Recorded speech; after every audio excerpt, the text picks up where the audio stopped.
बोलो बम बम महादेव, बम बम बोलो, हर हर महादेव, हर हर हर।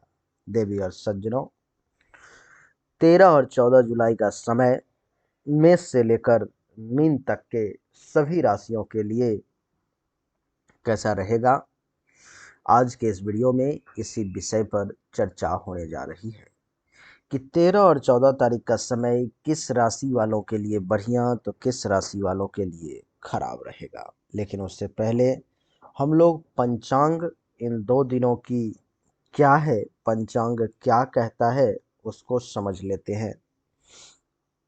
13 तारीख को एकादशी तिथि, गुरुवार का दिन, चंद्रमा वृषभ राशि में, शुभ समय अभिजीत मुहूर्त 11:58 AM से 12:54 PM तक, दिशा शूल दक्षिण दिशा की तरफ है। यानी कि दक्षिण दिशा की संभव हो तो यात्रा ना करें, विशेष उद्देश्य करके, खास करके, नहीं तो अच्छा नहीं रहेगा। 14 तारीख को द्वादशी तिथि, शुक्रवार का दिन, चंद्रमा वृषभ राशि में, शुभ समय 11:59 AM से 12:54 PM तक का ये अभिजीत मुहूर्त है। दिशा शूल पश्चिम दिशा की तरफ है, यानी कि पश्चिम दिशा की यात्रा जो है सो आपको नहीं करनी है, नहीं तो ये आपके लिए जो है सो सुखद साबित नहीं होगा। देवी और सज्जनों, आइए आपको एक एक राशि के बारे में बताने का प्रयास करता हूँ। लेकिन जो लोग मुझसे अपनी जन्म कुंडली अथवा हस्तरेखा के बारे में जानना चाहते होंगे, जिनकी इच्छा होगी कि पर्सनली गुरुजी से कंसल्ट करें, तो उनके लिए मेरा व्हाट्सएप नंबर है 7062757996। इस नंबर पर में आप व्हाट्सएप मैसेज कर सकते हैं। ये नंबर सदा आपकी सेवा में हाजिर है। देवी और सज्जनों, कॉल बिल्कुल ना करें, क्योंकि कॉल ऐसा हो सकता है कि रिसीव ना हो। आइए चर्चा मेष राशि से शुरू करते हैं। मेष राशि वालों के लिए देवी और सज्जनों, चंद्रमा का जो प्रवेश है सो कुंडली के इधर द्वितीय भाव में होगा। कुंडली के द्वितीय भाव में चंद्रमा का प्रवेश मेष राशि वालों के लिए खूब सुखद रिजल्ट लेकर के आएगा, इसकी कल्पना मैं नहीं कर रहा।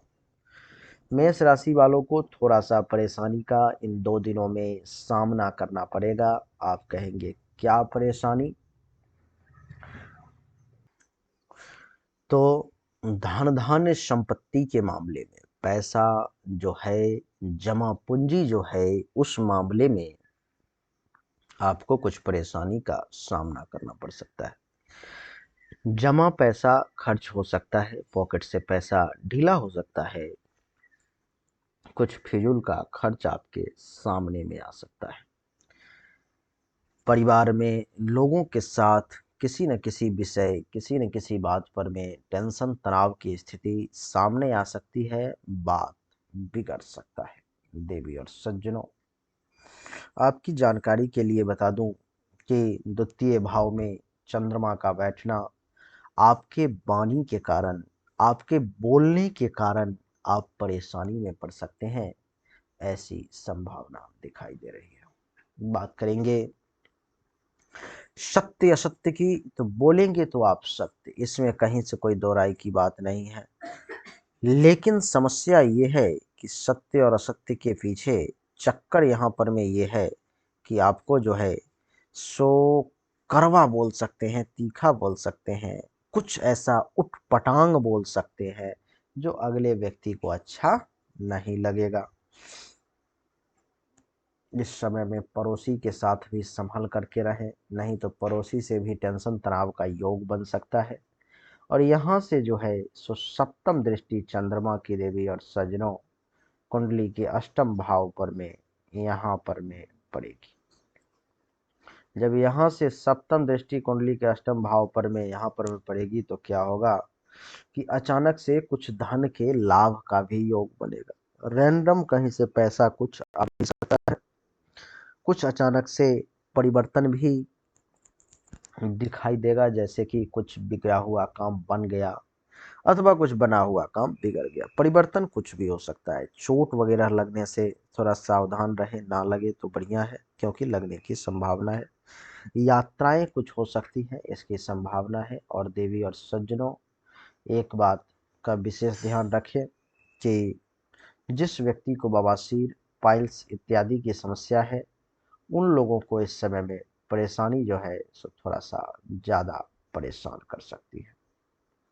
मेष के बाद अब बात करेंगे वृषभ राशि के बारे में। वृषभ राशि के लिए कुंडली के प्रथम भाव में यहाँ पर में चंद्रमा का प्रवेश होगा, क्योंकि चंद्रमा वृषभ राशि में ही है, जिसके कारण से वृषभ राशि वाले जातक को इस समय में शारीरिक तौर पर में मजबूती, रंग रूप का अच्छा दिखना, ज्ञान में वृद्धि, शरीर में बल का एहसास, मानसिक तौर पर में मजबूती, विवेक का सहारा मिलना, शील स्वभाव का बढ़िया रहना, गौरव करने लायक काम करना और विनम्रता भी जो है सो बनी रहेगी। देवी और सज्जनों, यहाँ से सप्तम दृष्टि आएगी सीधी यहाँ पर में होते हुए आपके कुंडली के सप्तम भाव पर में, जो क्या करेगा, सप्तम भाव पर में जब ही दृष्टि आई तो ये जो है सो जीवन साथी का सुख देगा, काम वासना की पूर्ति करवाएगा, वैवाहिक जीवन जो है आपका उसको अच्छा बनाएगा, दैनिक रोजगार व्यवसाय के क्षेत्र में भी जो है वृद्धि करेगा। प्राइवेट पार्ट से संबंधित, पेशाब के रास्ते से संबंधित अगर किसी प्रकार की कोई परेशानी है तो उसमें भी राहत प्रदान करेगा, दुश्मनों का नाश करेगा। और पार्टनरशिप में अगर कोई काम धंधा चल रहा है तो उसमें भी वृषभ राशि वालों को लाभ दिलवाएगा। वृषभ के बाद देवी और सज्जनों बात आती है मिथुन राशि की। मिथुन के लिए कुंडली के द्वादश भाव में अर्थात यहाँ पर में जो है सो चंद्रमा का प्रवेश होगा। देवी और सज्जनों, आप सब जानते हैं कि द्वादश भाव जो है सो बहुत अच्छा नहीं माना जाता। इसमें कुछ न कुछ परेशानी, कुछ न कुछ समस्या की स्थिति जो है सो आपके सामने में आपको दिखाई देती रहती है। द्वादश भाव में जो समस्याएं हैं, जो परेशानी है, वो इस प्रकार से है। मिथुन राशि वालों को इस समय में खर्चा अधिक हो सकता है। नींद में, शैया सुख में कुछ परेशानी के योग बन सकते हैं। धन का भी कुछ नुकसान आपके लिए हो सकता है। विदेश से संबंधित भी कुछ लाभ, कुछ फायदा आपको पहुंच सकता है। अस्पताल का खर्चा भी कुछ हो सकता है। आंख से संबंधित परेशानी जो है आपकी वो आंख से संबंधित परेशानी को दूर करने का प्रयास किया जाएगा। देवी और सज्जनों, यहाँ से सप्तम दृष्टि जो है इसकी पड़ जाएगी यहाँ पर में, यानी कि कुंडली के छठे भाव पर में। छठे भाव पर में जब सप्तम दृष्टि पड़ेगी तो क्या होगा, शत्रु जो है सो कुछ परेशान करने का प्रयास कर सकता है। दुश्मन जो है आपके ऊपर में हावी होने की कोशिश कर सकता है। कुछ चिंताएं आपके सामने में आ सकती हैं जिसके कारण से मन जो है सो डिस्टर्ब हो सकता है। रोग आपको कुछ परेशान कर सकता है। ऋण यानी कि कर्ज, कर्ज जो है सो आ, कुछ हद तक कर्ज कुछ हद तक जो है सो परेशान कर सकता है। अगर कहीं किसी के साथ लड़ाई झगड़ा के चक्कर में पड़ गए तो केस मुकदमा तक की नौबत आ सकती है, तो उससे सावधान रहें। पेट से संबंधित परेशानी को जो है सो बढ़ा सकता है। ये आपके ऊपर में अपयश, कलंक, शोक और दुख की स्थिति भी सामने आ सकती है।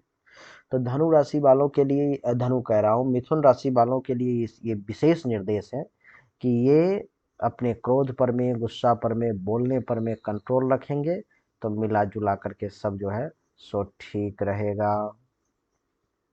मिथुन के बाद अब बारी आती है कर्क राशि की।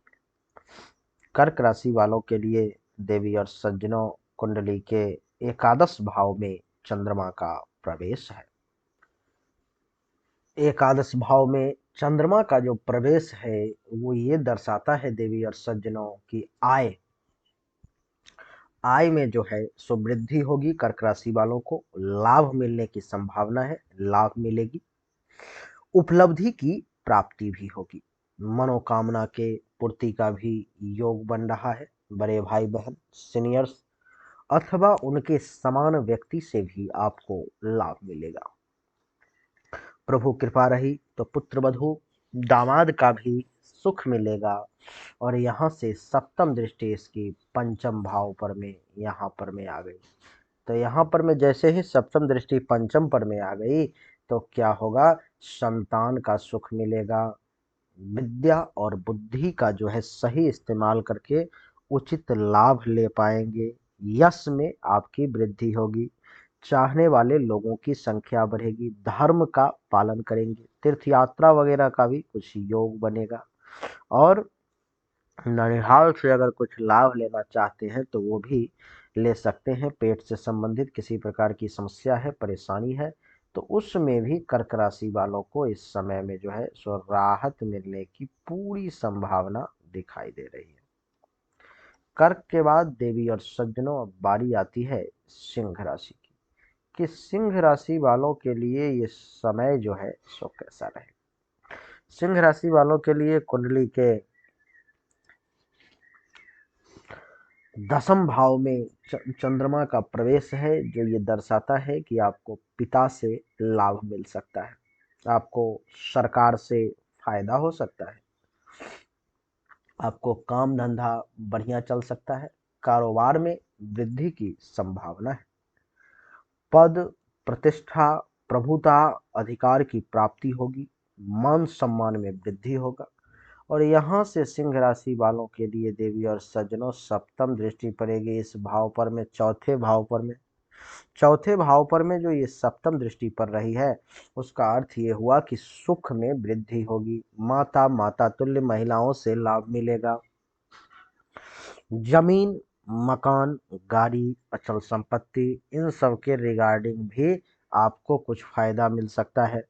अनएक्सपेक्टेड धन लाभ हो सकता है। छाती, हृदय, फेफड़े से संबंधित अगर किसी प्रकार की परेशानी है तो उसमें आपको राहत देखने को मिल सकती है। घुटना वगैरह में दर्द है तो वहां पर में भी आपको आफियत महसूस हो सकती है। देवी और सज्जनों, सिंह राशि वालों के लिए समय जो है सो हर मामले में अच्छा खासा दिखाई दे रहा है। सिंह के बाद अब बात करेंगे कन्या राशि की। कन्या राशि वालों के लिए कुंडली के नवम भाव में चंद्रमा का प्रवेश है। कुंडली के नवम भाव में चंद्रमा का प्रवेश ये दर्शाता है कि भाग्य का साथ इस समय में आपको कम मिलेगा। धर्म के पालन करने में कुछ परेशानी का सामना करना पड़ेगा। तीर्थ यात्रा वगैरह इतनी आसानी से संभव नहीं हो पाएगी। यश में कुछ कमी हो सकता है। साला साली से भी आपको जो है सो खूब लाभ मिलता हुआ नजर नहीं आ रहा है। वहां से कुछ टेंशन तनाव की स्थिति सामने आ सकती है, इसलिए संभल कर चलो। संत महात्मा, ऋषि मुनि, ब्राह्मण, आचार्य, इन सब का आशीर्वाद भी आपको इतना आसानी से नहीं मिल पाएगा। यहाँ से आप देखेंगे कि सप्तम दृष्टि जो है सो कुंडली के तीसरे भाव पर यहाँ पर में पड़ेगी। तीसरे भाव पर में सप्तम दृष्टि पड़ने के कारण छोटे भाई बहन, जूनियर्स अथवा उनके समान व्यक्ति से आपको खूब लाभ नहीं मिल पाएगा। खुद के पराक्रम में कमी महसूस करेंगे। धैर्य आपका कमजोर पड़ सकता है। गुप्त शत्रु के द्वारा कुछ परेशानी जो है सो आपको हो सकती है वो परेशान करने का प्रयास कर सकता है। सर्दी, खांसी, जुकाम, गले, नाक, कान, श्वसन अंग से संबंधित परेशानी भी कुछ आपको परेशान कर सकती है, इसलिए सावधान रहेंगे तो बढ़िया रहेगा। कन्या के बाद देवी और सज्जनों, अब बारी आती है तुला राशि की। तुला राशि वालों के लिए कुंडली के अष्टम भाव में चंद्रमा का प्रवेश होगा। कुंडली के अष्टम भाव में चंद्रमा का प्रवेश ये दर्शाता है कि आपको अचानक से कुछ धन का लाभ हो सकता है, रैंडम गेन हो सकता है, कुछ विदेश से कुछ लाभ मिल सकता है, यात्राएं वगैरह जो है सो आपको कुछ करनी पड़ सकती है। आकस्मिक बिगड़ा हुआ काम बन सकता है और बना हुआ काम बिगड़ सकता है। रैंडम परिवर्तन, चेंजेज का योग कुछ जो है सो, अगर सावधानी हटी तो दुर्घटना हटी वाली भी बात जो है, सावधानी हटी तो दुर्घटना घटी वाली बात जो है सो सामने आ सकती है। तो उस मामले में भी थोड़ा सा सतर्कता आपको बरतना पड़ेगा। देवी और सज्जनों, आपकी जानकारी के लिए मैं बता दूं कि जिस व्यक्ति को बवासीर, पाइल्स इत्यादि की समस्या है, पैखाने के रास्ते से संबंधित, वो व्यक्ति इस समय में थोड़ा सा ज्यादा परेशान हो सकता है। यहाँ से चंद्रमा की सप्तम दृष्टि पड़ेगी इस भाव पर में, द्वितीय भाव पर में पड़ेगी, और जब द्वितीय भाव पर में सप्तम दृष्टि पड़ेगी तो चंद्रमा आपके पैसों को खर्च करवा सकता है। जो जमा पूंजी है, जो बैंक बैलेंस है, जो पैसा आपने जमा करके रखा है, उस पर में कुछ जो है सो आपको खर्च करवा सकता है, पैसा निकलवा सकता है आपके पॉकेट से। देवी और सज्जनों, आपकी जानकारी के लिए बता दूं कि परिवार के लोगों के साथ भी कुछ टेंशन तनाव का योग बना सकता है चंद्रमा तुला राशि वालों के लिए। वाणी में कुछ दोष की स्थिति, पड़ोसी के साथ टेंशन तनाव की स्थिति और आंख से संबंधित परेशानी के भी कुछ योग आपके सामने आ सकते हैं, जो ठीक नहीं है आपके लिए। तो तुला राशि वालों को इस समय में थोड़ा सा सतर्कता रखने की आवश्यकता है, अपने स्वास्थ्य का विशेष ध्यान रखना है, और काम में बाधाएं आएंगी तो घबराना नहीं है उसके लिए। तुला के बाद देवी और सज्जनों, अब बारी आती है वृश्चिक राशि की। वृश्चिक राशि वालों के लिए कुंडली के सप्तम भाव में चंद्रमा का प्रवेश ये दर्शाता है कि जीवन साथी का आपको सुख मिलेगा, काम और वासना की पूर्ति होगी, वैवाहिक जीवन भी मिला जुला करके अच्छा ही रहेगा। दैनिक रोजगार, व्यवसाय के क्षेत्र में भी आप कमाल करेंगे। देवी और सज्जनों, आपकी जानकारी के लिए बता दूं कि अगर दुश्मन इस समय में आपको परेशान करने की कोशिश करता है तो वो आपका बाल बांका भी नहीं कर पाएगा।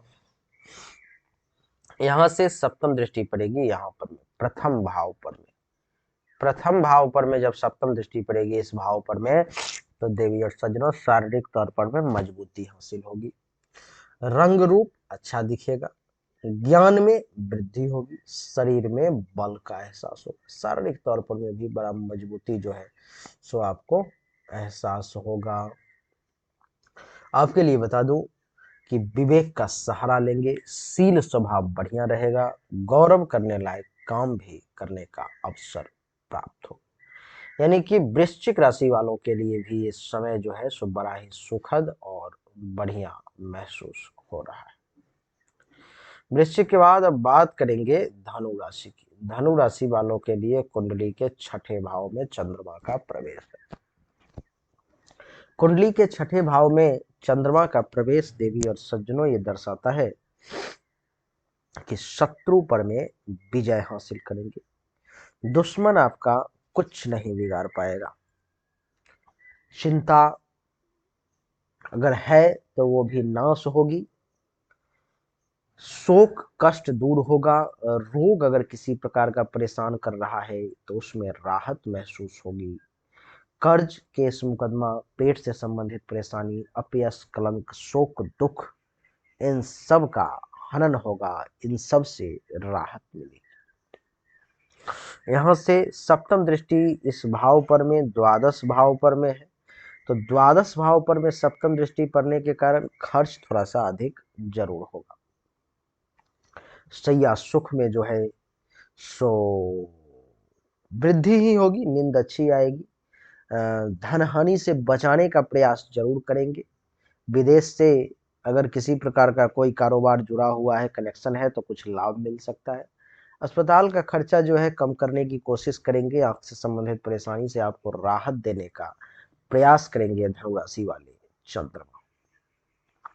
तो धनु राशि वालों के लिए ये समय मिला जुला करके ठीक है, सिर्फ खर्च के एक मामले को छोड़ करके। धनु के बाद बात करेंगे मकर राशि की। मकर राशि वालों के लिए कुंडली के पंचम भाव में संतान का सुख मिलने में थोड़ी सी परेशानी का योग दिखाई दे रहा है मकर राशि वालों को। विद्या और बुद्धि जो आपके पास में है उसका सही इस्तेमाल करने में परेशानी, उचित इस्तेमाल करने में परेशानी का योग दिखाई दे रहा है। यश में जो है सो कुछ कमी के अनुभव दिखाई दे रहे हैं। चाहने वाले लोगों की संख्या में भी कुछ कमी हो सकती है।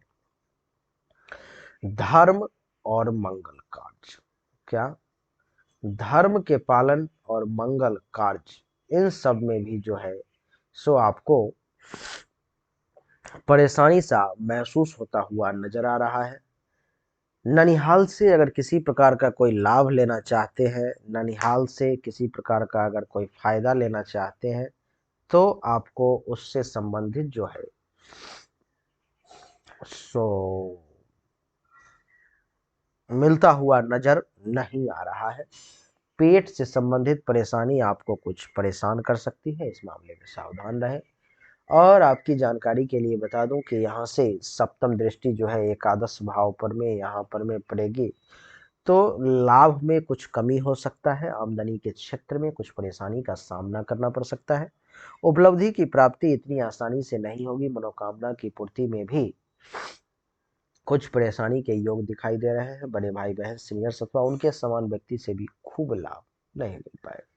प्रेम संबंध के मामले में भी ये समय थोड़ा सा विपरीत साबित हो सकता है।